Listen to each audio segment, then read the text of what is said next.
विधानसभा निवडणुका अवघ्या काही दिवसांवर असल्यानं महाविकास आघाडीचं जागा वाटप आता अंतिम टप्प्यात आलंय।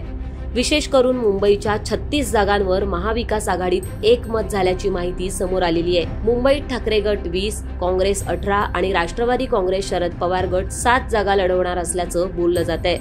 तर काँग्रेसकडून मुंबईतील उच्चभ्रू मतदारसंघांवर दावा सांगितला जातोय।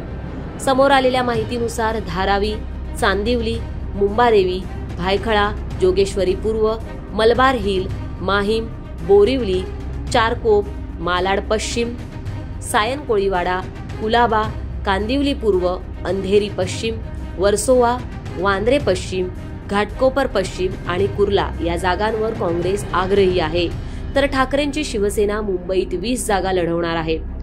इथून मागच्या निवडणुकांबाबत बोलायचं झालं तर शिवसेना आणि काँग्रेस हे कायमच एकमेकांविरोधात लढलेत। मुंबईत काँग्रेसचे पारंपरिक विरोधक म्हणून शिवसेनेलाच ओळखलं जायचं, परंतु 2019 नंतर या परंपरेला खीळ बसली आहे। आता ठाकरेंची शिवसेना आणि काँग्रेस हे आघाडीत एकत्र असल्यानं दोन्ही पक्ष आपल्या हक्काच्या जागा एकमेकांना देत असल्याचं पाहायला मिळतंय। याआधी समोर आलेल्या माहितीनुसार शिवडी, वरळी, चेंबूर, भांडूप पश्चिम, विक्रोळी, मागाठाणे, दिंडोशी, अंधेरी पूर्व, कलिना, दहिसर, गोरेगाव, वर्सोवा, वांद्रे पूर्व, विलेपार्ले, वडाळा, अणुशक्तीनगर, मानखुर्द, शिवाजीनगर इत्यादी मतदारसंघात ठाकरेंची शिवसेना निवडणूक लढवणार आहे।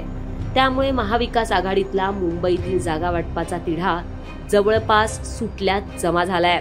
अशाच राजकीय बातम्या जाणून घेण्यासाठी माय महानगरला सबस्क्राईब करा आणि बेल आयकॉनला प्रेस करायला विसरू नका।